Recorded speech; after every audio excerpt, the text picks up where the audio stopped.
This is our new merch. It is the King of Nightmares. And if you're just listening, it's a silhouette of somebody sitting. You just see glowing red eyes with a raven on his shoulder. He's all black in the shadows. He's sitting on a throne of paperbacks and books all around him with the typewriter out front and videotapes. And it says, raised on paperbacks and panic, we're all geeked down here, which is a We're beautiful all nod geeked to down it. here is my favorite part. Original geek, that's who I am. Rolling 20s with my squad, we got a plan. Marvel heroes on the wall, D&D dice in hand. Original geek, across the land. Level up, never gonna give it up. All right. Welcome to Original Geek, the podcast for anyone who rolled dice in a basement, waited all night long to download comic book covers, and proudly wore the label of geek back when it could get you shoved into a locker. Each week, we're going to dive into what it meant to be a geek in the 70s and 80s and how that compares to today's pop culture multiverse. We are your hosts, two of the Gen X survivors who didn't just watch geek culture evolve. We lived through every awkward phase. Hi, I'm Steve Scarfo. I'm Jeff Shaw, and we'll be your psychic gift, unlocking today's terrifying truth. However, before we can do that, I think I need to correct unfortunately. No, sorry. Oops, that lore is no more. It is time for a canon correction. We made it a couple episodes. Yeah, we did. Without one. This one's big for me because, so I've talked about my memory not always being the best. Well, this time I'm actually worried that I might have some, dementia. I don't know what's going on. But when I talked about Mothra in the last episode and laying on the egg and the egg bursts, of course, moths, I could not think of the term larva. So I said snail. I but said worm. Larva would have been better. And then I'm like, no, snail's not quite right. So I said caterpillar. And then it becomes a moth. No, caterpillars become butterflies. This was a silk moth, and these were silk worms. And that wasn't just white goo. It was covering Godzilla with, it was silk. All of which is incredibly obvious. But at the time, and like on one of those game shows, like the contestants like knows the answer, just can't think of it. So in a panic, I thought of two terms that wouldn't work. I could have said larva. I could have said worm. I said snail and caterpillar. So that is my canon correction. Sorry. And Well, everyone okay. disappointing in my mental acuity, you have good reason to. So, Well, listen, if I were on my game for the last episode, I could be even giving you shit right now, but I can't because I was not, because I was listening back to the last episode and I made the ridiculous claim that there are no new creatures. tried to tell you. You did. If you were listening to the last episode, I did have a cold and I was not on the top of my my mental acuity any more than you were.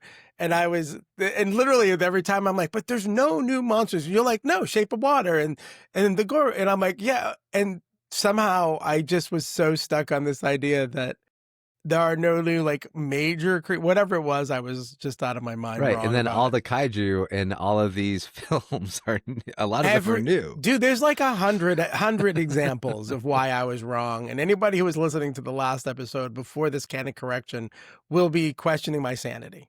I know. So I apologize as well. I will blame the cold, but I just was not there. No mistakes to be made today, though, because our topic today, we're going to nail it. Yes. Today is a topic, and we've talked about this a lot. We're talking about Stephen King, people. This is one of my favorite authors. I can't say I have one favorite because, to me, an author for a fantasy novel like Robert Jordan is a lot different than a horror master like Stephen King. So I would never pick one over the other. But at the top of the horror list for me is in suspense is definitely Stephen King. This is probably one of the very first like non-fantasy related authors that I read. I remember distinctly when I was in the Army, someone had a copy of The Stand and we were on a bivouac, as they call it. We were out in the woods for a couple of weeks doing a maneuver. So when you had downtime, there was not much to do. And someone had this copy of The Stand, and it went through like 12 of us reading it. And it was the first one I read, and I absolutely fell in love with him and the storytelling. And let's not even, well, we will, but like that doesn't even include the movie TV adaptations, which we're going to talk about more today. Yeah, of course, now what I have. How am I coughing? How I dare gave you a cold through the show. I don't know how How that dare works. you? So I think it's interesting because in my recollection in our last episode with Creature Double Feature, that I wasn't into horror, and that happened when I was a teen. And I looked back on the movies I remember watching first, and they came out in '83. So I don't know if I saw them in the theater. I can't imagine I would have. I would have been 12 or 13 in '83, and because I remember watching. I think it's the Dead Zone. Yeah, Dead Zone was '83, and Christine. The Christine and Dead Zone. I watched both of those, and I must have watched them on tape though, because I can't imagine being allowed to go in. But yeah, I think my entry into Stephen King was Christine and Dead Zone movies, not the books. I think what probably brought me into the books was because I liked fantasy. Was he wrote a fantasy book called The Eyes of the Dragon, and I think that's what I'm like. Oh well, wow, this isn't horror. It's not. So he writes more than horror, and I think he often gets pigeonholed into horror, but like the Dark Tower series is fantasy, it's sci-fi, it's Western. It's got elements from a variety of topics. And then Stand By Me, that movie, based on his short story, The Body, and that's not horror. I mean, there's a dead body, yes, but like it's not a horror movie. Like it's just a coming of age type movie. Yeah. And Yeah. so he writes a lot of different genres, and then finally, even when it is horror, it has these other elements to it where it's not just about a jump scare. Because the Dead Zone, like that whole concept, like he can touch someone, the main character can touch someone and see their future, right? That's the concept. Yeah. So like that's more of like an X-Files type thing. Yeah, and in that one, it was all about someone who would become president and destroy the world, right? Which isn't a horror type of thing. There's no creature, there's no vampire or Godzilla from last week. It's most often the horror of it, the evil of it is sometimes there's some supernatural to it, like the ability to touch and see it's not what it's about, but that's what causes it. And that's where he always has that twist. And I loved Eyes of the Dragon, but even that it has that Stephen King touch. He just wrote another one, not last year came out, which was awesome too, called Fairy Tale. I don't know if you've read that one. That's a phenomenal book, but same idea. It's not truly a horror, but it's got his dark touch to it. Some of the characters in the fairy tale world have different appearances and they've been touched by evil a bit. And I love like the X-Men comic books, and Firestarter kind of reminded me of like a mutant movie, like a superpower that gets out of control, Yeah, I mean, even Christine was a car. Now the theory, or I guess that the through line is that it's been possessed, but it's a car that has a mind of its own. And, it's just a car, but it can do other things that cars can't do. He does have his, Salem's Lot is a traditional, not traditional, but it's a vampire story. So he does do all that. But I think that's one of the reasons why I hold him apart from other horror. I've honestly not read other horror authors. I've seen a lot of horror movies, but when it comes to suspense, the bizarre, the evil, and like even in The Stand, which I think I've read it 3 times. I read the original version once and I've read the extended version twice. And then there were 2 different TV shows. It's one of my favorite stories from him, but it starts off with us doing it to ourselves. It's a pandemic. And then this power rises from that, and how do people survive it? And there's like a good versus evil that arises from it, but it's not about horror specifically. All right. We do have a guest coming in here for the next segment. So do you have anything else you want to just for Steve in general? I call him Steve, like I know him. Yeah. No, but it's funny when you mentioned that you don't really read a lot of horror. That's true for me too. Like when I go into a bookstore, back when we went to bookstores, when I go into the Nook store online, I'm gravitating towards other genres, not horror. And so somehow like he broke through, and I think he broke through for a lot of people, that he's so prolific, and he writes in different genres, and I don't think he, like, other than, yes, Salem's Lot, some of those like are classic horror stories, but I think a lot of it is psychology, and it's like one of the reasons a lot of people like Shakespeare and why he survived for hundreds of years is because of an understanding of the human mind, the psychology. And we just need, like, how does this happen that someone could snap? So we're reading Hamlet, centuries later, and I would not doubt that Stephen King's legacy lasts in a kind of a similar fashion. Not all 100 of his books, maybe, but there's certain books that I think stand the test of time, and things like The Shining. And it's just that ability to kind of express our, the human psychology, and get it and tap into what makes us tick. I think that really, that's really his success. Yeah. Yeah. I've been trying to figure out where to tuck this in. We talked about before we started recording. So I was trying to get a list to talk about today, a complete list of Stephen King movies and books.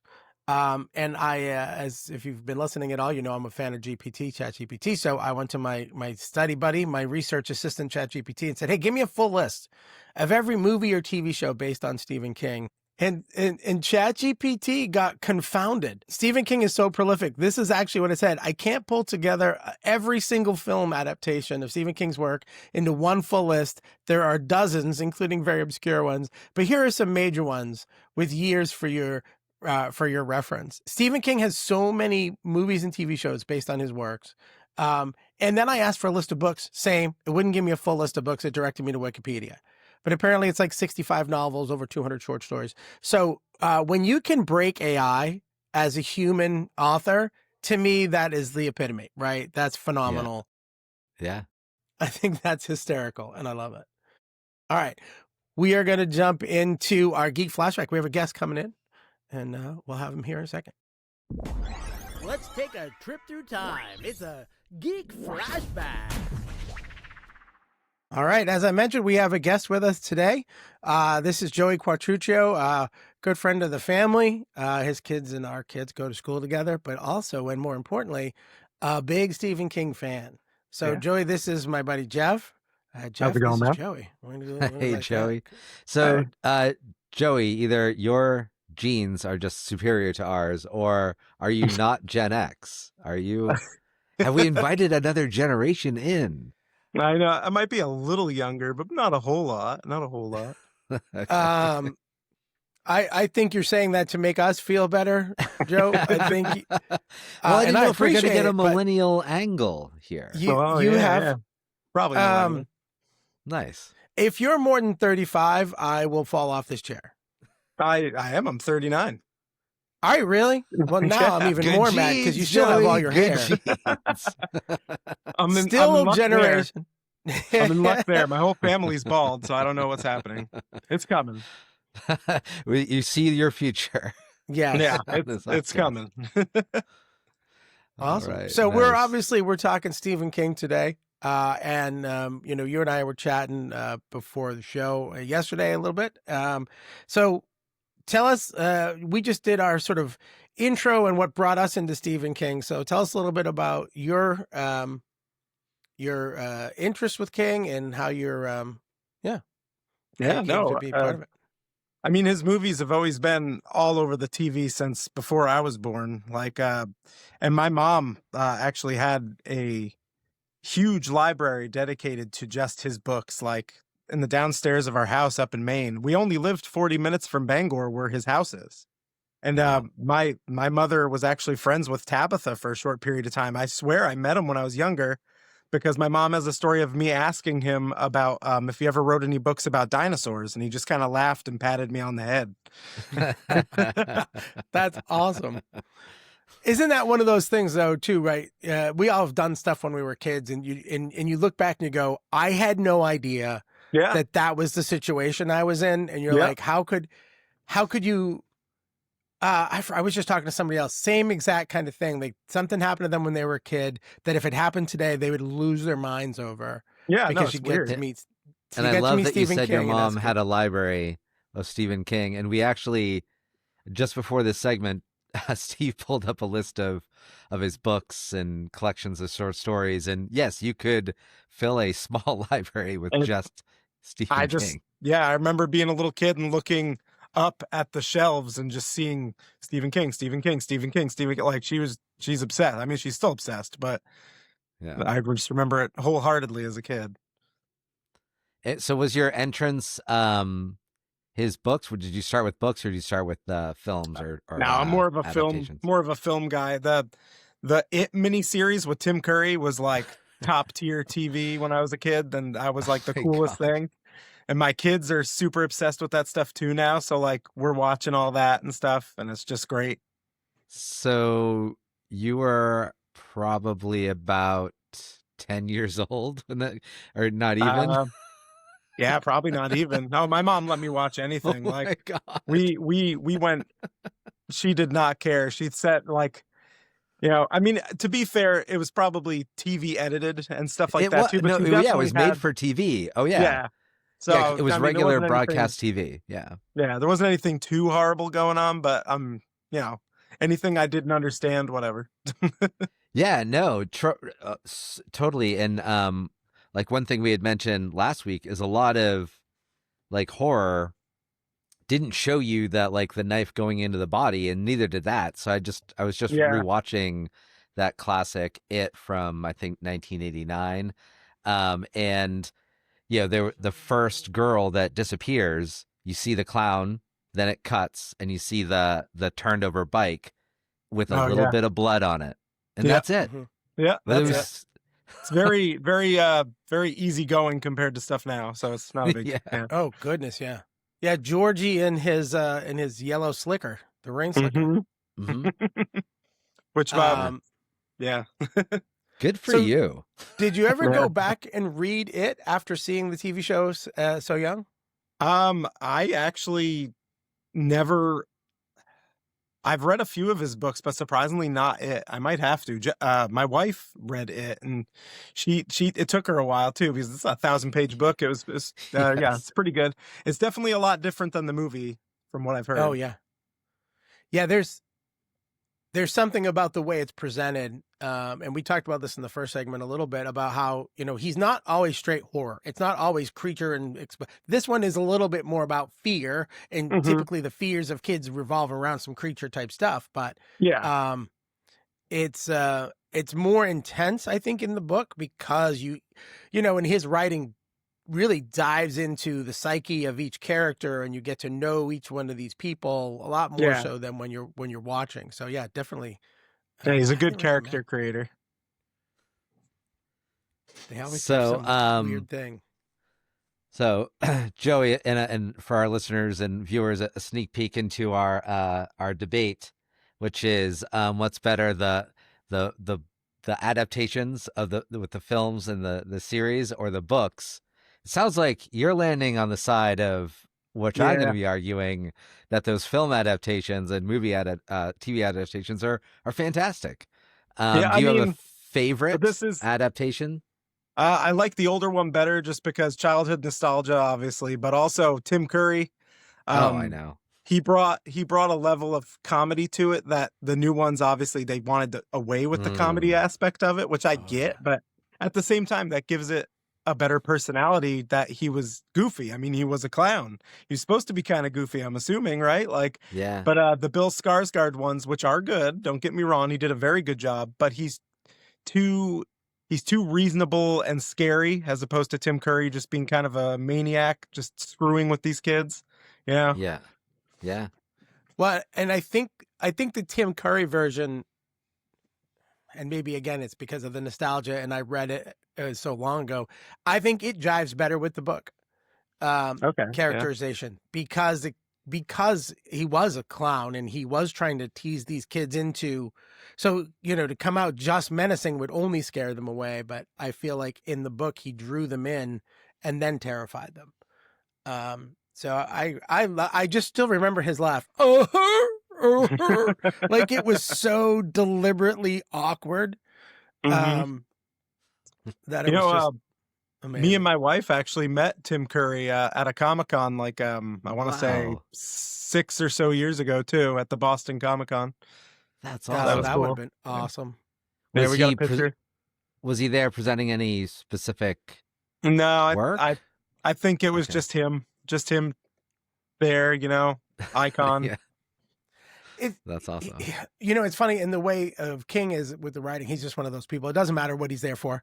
People are just going to want to see him because he's done so much. I loved him in this for sure. Rewatching that old It series, the original one from '89, I couldn't believe Seth Green was in that. I don't know if you know Oh, that yeah. actor, Yeah, Seth little kid. Green. He was like the Yeah, oldest he was kid. one of the kids. Yeah. Oh, I Right? didn't know And- that. Or was it Richie? Yeah, he was. It Yeah, was, he was a comedian, right? The smart ass. Yeah. Yeah, it's like perfect. Oh my God, I know. that's No, it's- awesome. It was a Yeah. perfect. I think that's one of his first roles, and it's a perfect role for him. Yeah, That's absolutely. fantastic. All right. Thank you for joining us. It was a quick visit, but love your perspective and Thank the you. history. We are, listen, just for the record, the books are better. Jeff and I are about to fight that out. Maybe I was gonna say I need to do some reading. I'm very lazy when it comes to reading, sadly. No, Joey. From my own point of, from my case, you've made my case, Joey. Thank you. It Because is you had kind of all funny. those books at your fingertips, and you chose the movies. I did. I had all the books, probably multiple different versions, and I was like, you know what? Tim Curry's looking pretty good right now. I think I'm gonna go that way. That's the best. Nice. All right. All right. Well, thanks for joining us, Joe. We will talk to you soon. Don't jump off the ship, Awesome. though. Yeah. Have a good day, All guys. right. Thank you, Joey. The fandom is divided. It's time for Geek Court. All right. Well, we talked a little bit about it with Joey. So here we are, book versus movie, the ultimate throwdown. I know which way you're going, so I'm going to let you do your best. I'll let you start this one off. Really? Okay, so I have to defend the adaptation.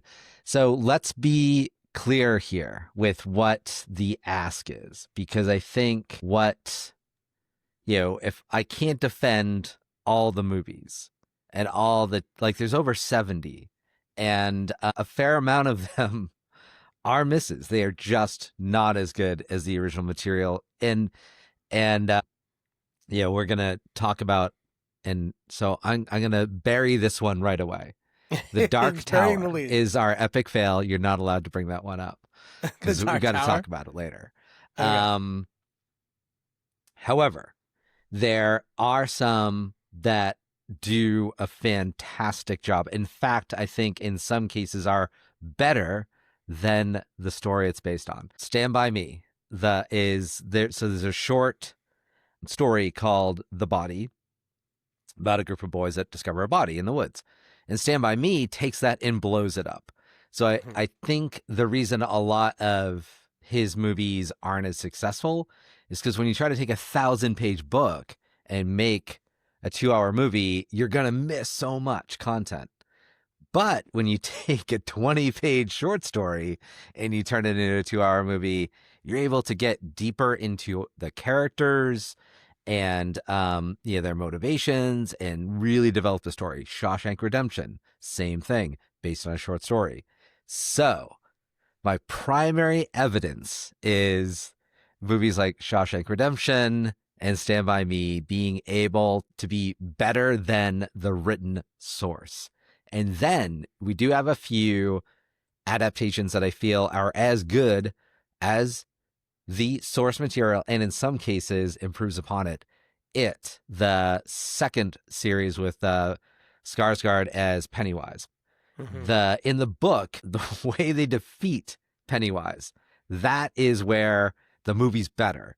So Stephen King admits that he is a gardener writer. He plants the seeds and he lets it grow, and it's kind of organic, and he's not an architect that he knows how it's going to end.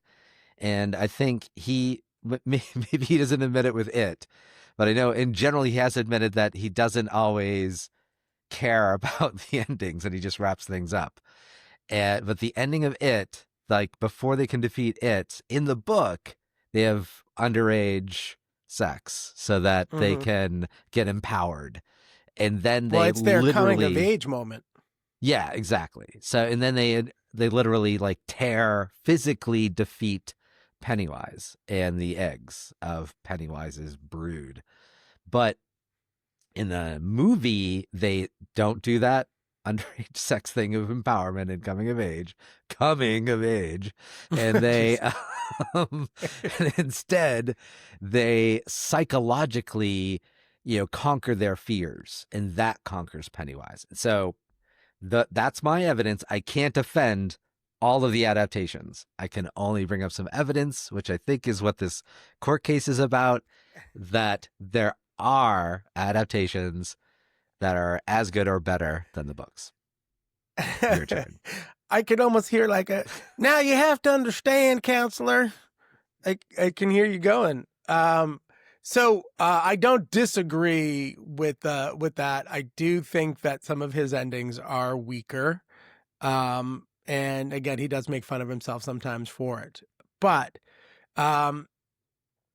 the exact reason you feel like some of those movies are misses is the reason why I like the books better. I do love the adaptations. Skarsgård did a great job. That was a great series. We're going to talk about the new series here during our random review, which is brand new content, which is even kind of a new thing, right? It's based on his stuff, but it's not based on an actual thing he wrote.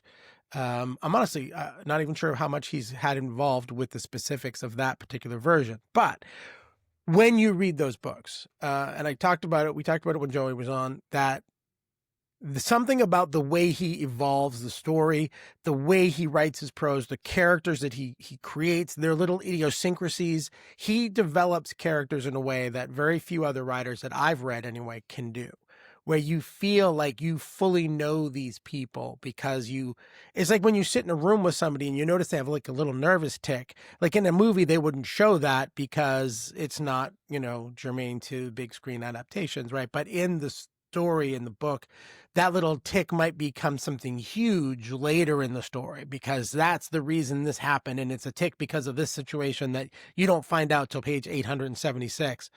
And I mentioned it earlier on, like I love The Stand to the point where I've read it 3 times. And it is just such a well-written book. Now I will say there's a little bit of self-servingness in that too.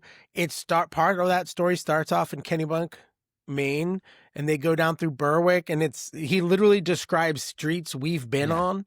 Yeah. And that's there's a realism to me about, okay, this is a story of an apocalypse that starts right near our hometown of Wells, Maine. And that part was also like an amazing twist.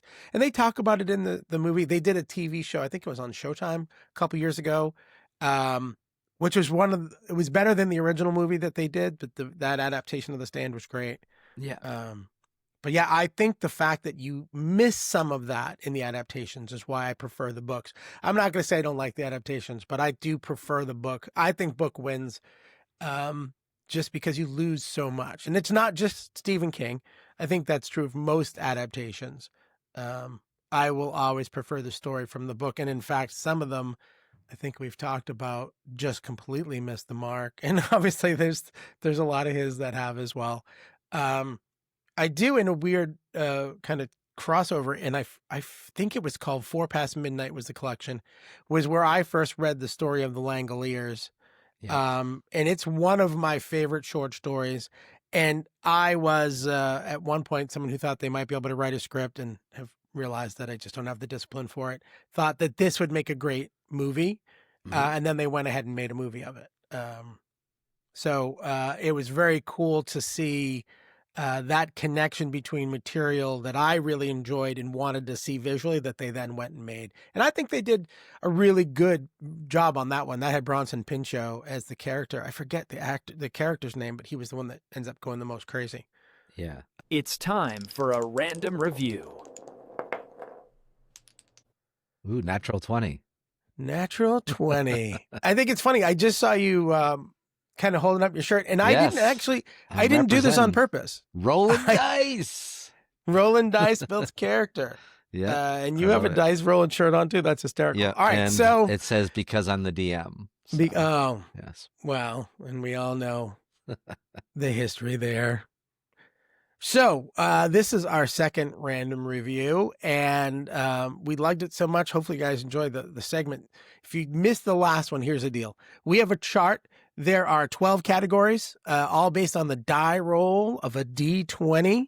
And whatever I roll, Jeff will have to pick that and defend the question that came with it. For those of you who might be interested in watching, I am going to share my screen so you'll get a sense of what it is we're doing. So here's our list. It's our random review. I jumped off random review. There we go. So here we go. This is the things we're going to talk about. So depending on what we roll, we talk about what's the topic, and then we'll answer the question. All right. I'm going to stop. Go for it. Here we go, Jeff. Roll me up. I'm going to roll. Who? I rolled you an 11. Okay. I don't know how blurry that's going to be. There it is. It's an 11. So for an 11, it's a performance check, Jeff, for the 1960s aesthetic and the score. Can you analyze the period-specific details, clothing, music, cars? Did the show successfully recreate 1962, or did it feel like really generic? This absolutely, I think is a great performance. So I rolled an 11, succeeded my performance check, and so did it. Welcome to Derry. It definitely feels like that time period. There's the right from kind of the get-go in that movie theater, and they're watching it, and they've got this usher that comes down. He's got a flashlight, and the kids running away, and he's hitchhiking. This little kid is hitchhiking, trying to get out of Derry, and he gets picked up by this old car. All the costumes, the music score at that time is The Music Man, which I've never seen. And when they're talking about, and you talk about placing it in a moment, but also connecting it in a way to today. Like I always love these reminders that we often think, oh, today kids have these stupid things they say like 6, 7. And in that song score in The Music Man, they're saying things like swell, aren't they? And they're buckling their knickerbockers below the knees. And you hear them chewing their gum. And it's like, we got trouble right here in River City. We got trouble. It starts with a T, and it starts with, and like all the whole rant about the young kids these days, like, and none of it is that bad. And I just think, flash forward to people like 6, 7. It's it is a stupid thing to say, but I mean, like, we've always had those complaints. So I feel like it was really great job there. And then plus the layer of menace in that culture that also gets magnified by the racism that's there, because of the way they treat the black characters, and like that was something that they had to worry about. And just because, and I'm not saying that doesn't happen today, but I mean, it was just like so prevalent. And it was a bit of that menace, and I felt like they really created the 1962 really well. So that's my random review. It's a win. I love it. That was great. The only thing I want to add that I liked, I don't think we have a question about it, so I don't think I'm going to hurt anything, is in the movies, they show the Paul Bunyan statue Yeah. in current Derry, and I love that in the show, they show it being built, Oh, nice. which connects the two together, which is really Yeah. cool. That is cool. All right, All I'll right. roll for you. Roll for me. Let's see what we got. Let's see. Oh, Steve, you failed your dexterity check with a 5. Uh-oh. Sorry, 5, yes. Sleight of hand failed. And this is the Dick Halloran crossover. Did including a character from The Shining feel like a genuine tie into the Stephen King universe? Or was this just a cheap Easter egg that didn't serve the plot? So, you can talk about this either way. You can go mixed. Is this a cheap Easter egg, or is it complex? Does it actually serve a plot function with his psychic gifts utilized by the military? Or is this just a gimmick, a nod to the superfan? Your choice. Do you know, so here's the best part of this question for me. I actually didn't make that connection right away. that it was the same character. Yeah. That the Dick Halloran character, like the use of a psychic component in Stephen King is pretty prevalent, right? He has a lot of characters who have some kind. We were talking about it, with the Dead Zone. Like there's a psychic component, so it didn't necessarily click to me right away because it's been forever since I've seen The Shining. I don't think I've ever actually read The Shining as much as I love the books. So I didn't make that connection that Dick Halloran was the same character, and so I think in that way it maybe was a little more nod to a lower level of subculture for folks who are maybe a little bit more into the connections between the books. I just pointed out one, not thinking it would be a crossover to this question, but it turns out it kind of was. So I like the connection between the two. Obviously, this is an it to it connection I was talking about, but the idea of that psychic connection is, I think, very much at the root of this particular story. It has to be. It's what brings it to that Stephen King level, right? There's this malevolence of some sort in the town, and we see that from the minute the show starts. I was hoping one of us would have gotten one of the gory questions, and talking about some of that stuff. But I love the fact that they're giving it a grounding, and I'm going to call it a grounding in more reality of there's a guy who's like, psychics help the cops all the time. Well, the army has a psychic trying to get them to figure out where's this energy or power coming from. Mm-hmm. And they do talk a little bit more about it. So I think they're trying to give Pennywise and this evil a history. We should have started with a spoiler alert. Just because this is an ongoing show, episode, when we record this, episode 3 just dropped last night. So I still haven't watched episode 3. So I love it. I think the connection is good. I missed the connection to The Shining. But I'm happy to know that it's there because, again, I love crossover stuff. We've talked about that before. Well, But yeah, so I'm just gonna kind of build on that and agree with you because Stephen King himself does this all the time. He has a connected universe. I mean, that the whole concept of the Dark Tower book series is how everything is connected in his universe. Like these books stand alone. That you don't have to read. Yeah, you wouldn't have to, have read The Shining or seen it to appreciate it. Welcome to Derry. But for those who did and made the connections, which I also, when I've watched the very first episode, I'm like, what's up with that guy? I didn't know who he was, so I looked up what his character was. Like, oh, he's from The Shining. But it's been so long since I read and watched the movie. I don't remember him saying like he was in the military, so I don't know.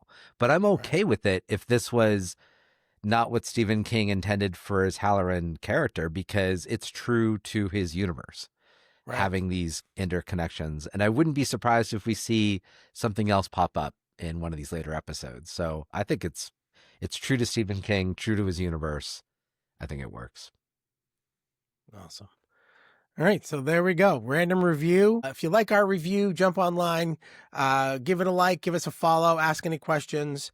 originalgeekpodcast@gmail.com. Check out originalgeekpodcast.com. And we have a new Stephen King inspired shirt that it will drop today. It's And so good. It's so good.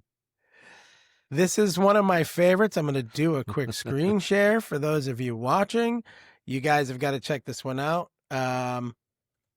This is our new merch. It is the King of Nightmares. And if you're just listening, it's a silhouette of somebody sitting. You just see glowing red eyes with a raven on his shoulder. He's all black in the shadows. He's sitting on a throne of paperbacks and books all around him with the typewriter out front and videotapes. And it says, raised on paperbacks and panic, we're all geeked down here, which is a beautiful all nod geeked to down it. here is my favorite part of that. So Definitely jump on, check out our King of Nightmares shirt. One of my favorites that we've been able to come up with. So Nice. Thanks for listening to our review. From floppy disks to streaming clicks, it's Geek Evolution. All right. Awesome. And Steve, you mentioned the last segment about you wish we got one of the grotesque, gory questions. And we can certainly bring that up here, because one thing I wanted to say, and I thought about it last week when we were talking about creature double feature and horror, is and it made me like, I'll bring it up during Stephen King. So Stephen King wrote an essay, I think, about the Dance Macabre, about Edgar Allan Poe and being influenced by Poe. So we talk about evolution, where his introduction into horror and kind of how he took writing, and then you can see it evolve into Welcome to Derry. I know it's inspired by his work, right? So there's two types of horror, and it's the arabesque and the grotesque. And the arabesque, this is, he's kind of rephrasing Poe, is that psychological horror, the suspense. And that is where he considers that's like the bread and butter. That's where of him, like that's true horror isn't the grotesque, but the grotesque is there too. And the grotesque is there. And but its impact, its scare isn't as significant as the arabesque, the psychological. And so he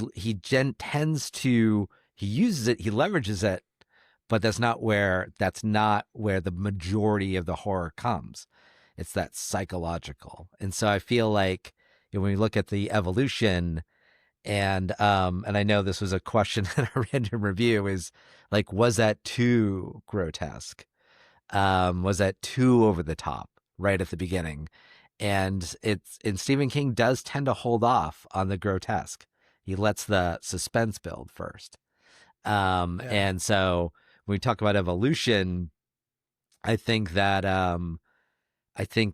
he, that's one area that I think he's made an impact on a lot of successful horror, a lot of the A24 horror, Hereditary, Midsummer. It's that slow build, it's a suspense, and it's not as much. The grotesque is there. You got to leverage it, but it doesn't matter as much.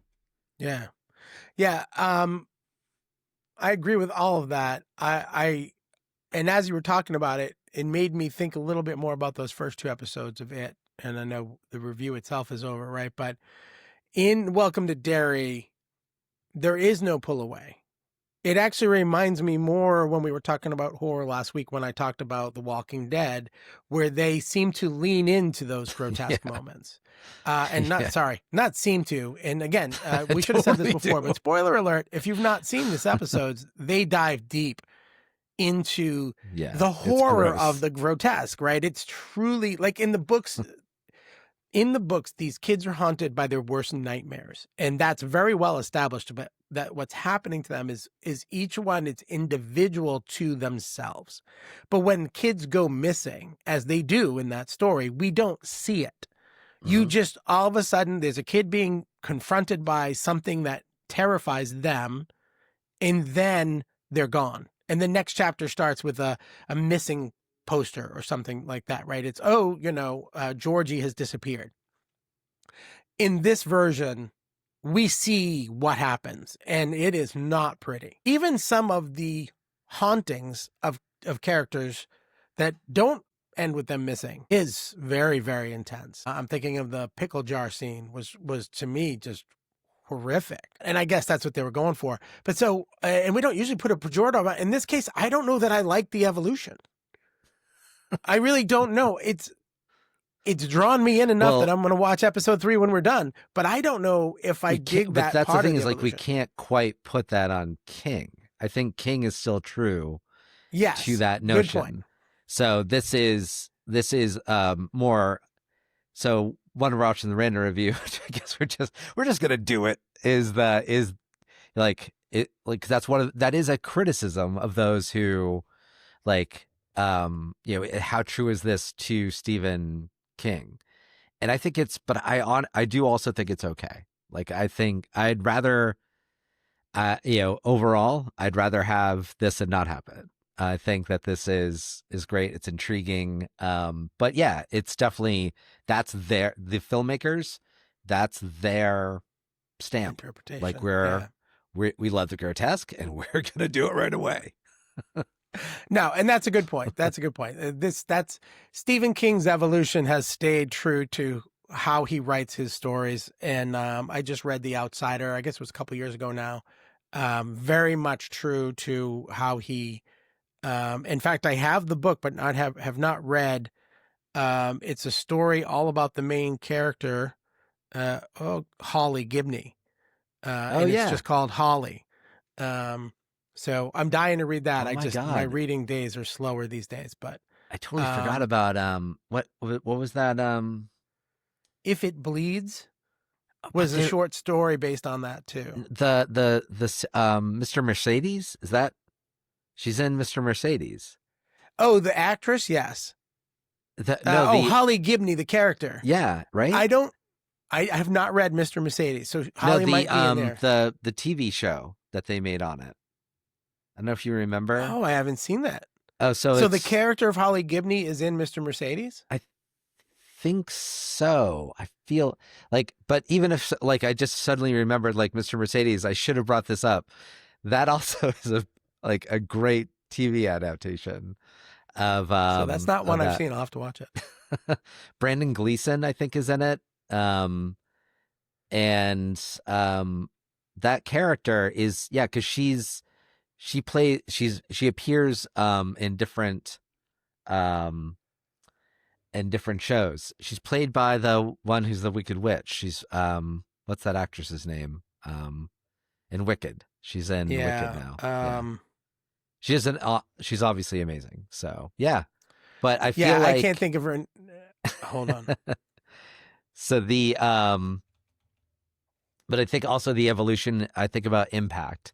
And yes, obviously, Welcome to Derry is those creators who created it. They did I thought generally a fantastic job with that, and then similar with this series. But I love Mike Flanagan's films, who's also very influenced by Stephen King and The Haunting of Hill House, and that is very much in that vein of the psychological and that build over the course of that series. And there's some grotesque in that as well, but they use it sparingly. It's those shots, it's the atmosphere, it's the psychology, and then throw in that grotesque as needed. Yeah. So. Yeah, it's a great point. Cynthia Erivo is the actress. You kids don't know how good you've got it. All right, I'm gonna jump on this one first, and it's short and sweet. And go read some Stephen King. That's my entire rant. These movies shows if they pique your interest at all. He's an amazing writer. If you love what he did and what they put on screen, you're gonna love the books even more. So I know it's maybe a dying art form. I was at a show just the other night, and I was asking people in the crowd because I talk about being a geek, and this guy points to his wife, and I'm like, "Oh, what is her geeky thing?" And he said, "She reads." That was his geeky thing. So when reading became geek, I don't know, but apparently it is. But get out there, be a geek, and read these books. They're fantastic. Yeah, I highly encourage that, and don't dismiss it because you think he's just a horror writer. He has other genres that he writes in, and so let that be your way in. Like I said, like I do remember as a seeing like Christine in the Dead Zone, but I think the first book I read was actually The Eyes of the Dragon, which was fantasy. Yeah. So let that be your way in. If there's a different genre you like, grab that. Rita Hayworth in The Shawshank Redemption is not horror. If you like The Shawshank Redemption, because when you read the book, you gain a different understanding of his style and a different way into his world, and I highly recommend it. Yeah. Tommy Knockers was another great one. More sci-fi than horror. Yeah. All right. We're going to jump right through. It's critical hits and epic fails.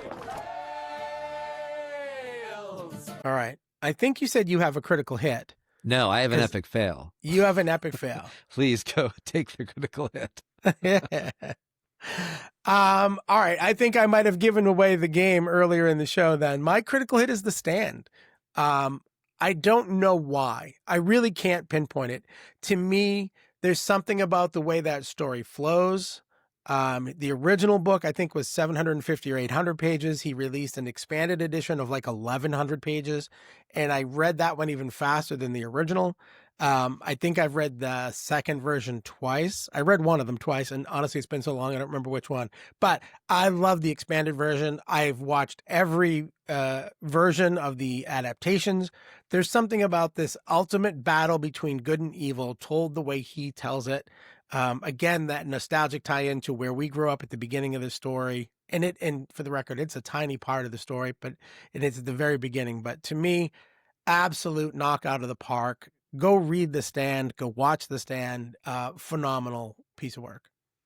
Yeah, and kind of tying into our last segment with the hey, read some books. The Stand, if you like post-apocalyptic fiction, if you like dystopian fiction, this works. It's sci-fi, dystopian, post-apocalyptic. As the majority of the Earth's population is wiped out by a virus. And oddly, no creature. It's not like wiped out and they're zombies, right? Correct. We're so used to post-apocalyptic, including zombies. No zombies. Yeah. There's supernatural elements, but no creature.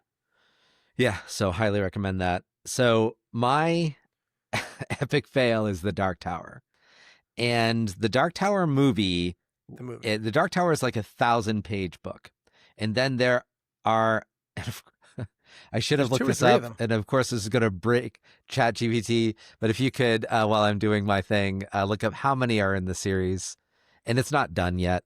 So The Dark Tower is a series, and it's also the first book in the series. And they made it into a movie with Idris Elba, so it should work. And he is amazing in it, as he is, and Matthew McConaughey as the villain. And it also does a great job. And the kid, and I can't remember the actor's name, who's the primary protagonist in it as well.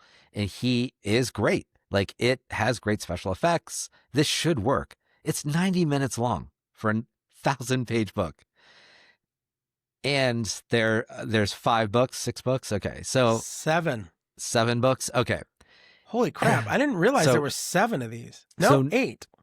Okay. So, now 90 minutes is not enough for a single 1,000-page book, but did they do that? No, they wrapped up a number of the other books, tried to make this as a standalone film.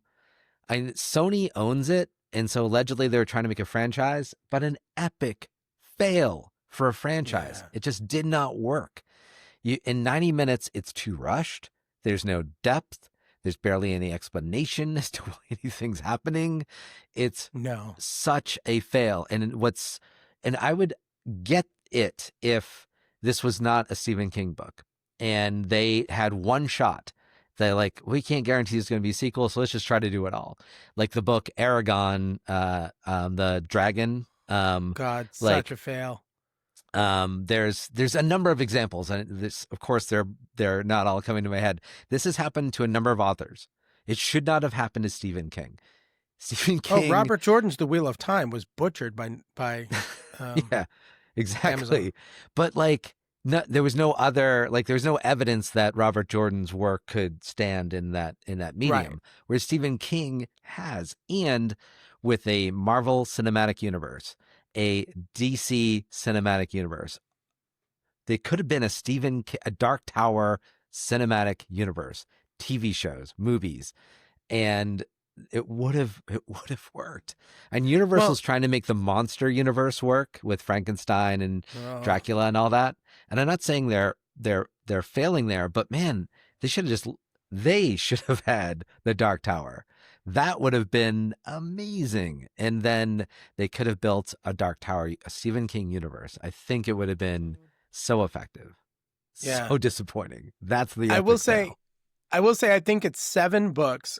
There are 8, but the 8th book that came out chronologically set between 4 and 5, apparently. So if you do read them, you have to read 8 after 4 if you want to read them in chronological order. Okay. But yeah, I have to say, honestly, I've read the first 2. I didn't realize there were 8. My kids and my wife make fun of me. I don't read anywhere near as much as I used to. I'm so busy running around and having fun and doing other stuff. But now I want to go back and read all of them because I love the first 2. Yeah. But It's crazy. All right, so we're coming down to the end of the show again. Here we go. Thanks for joining us. Please let everybody know. Like, subscribe, share this with your friends. We are 2 Gen X geeks talking about all sorts of geekdom. We are giving you our Gen X perspective, but we are here for it. Jump on Facebook, Instagram, TikTok, and just give us a like, give us a subscribe. We'll be putting out content. Check out all the new merch, including our amazing new Stephen King shirt, because we are all geek down here. And it's on originalgeekpodcast.com. And yeah, thanks for sticking around with us. And I guess we'll see you next time, huh? Thanks, OGs. See you next time. We're all geek down here. That is for sure.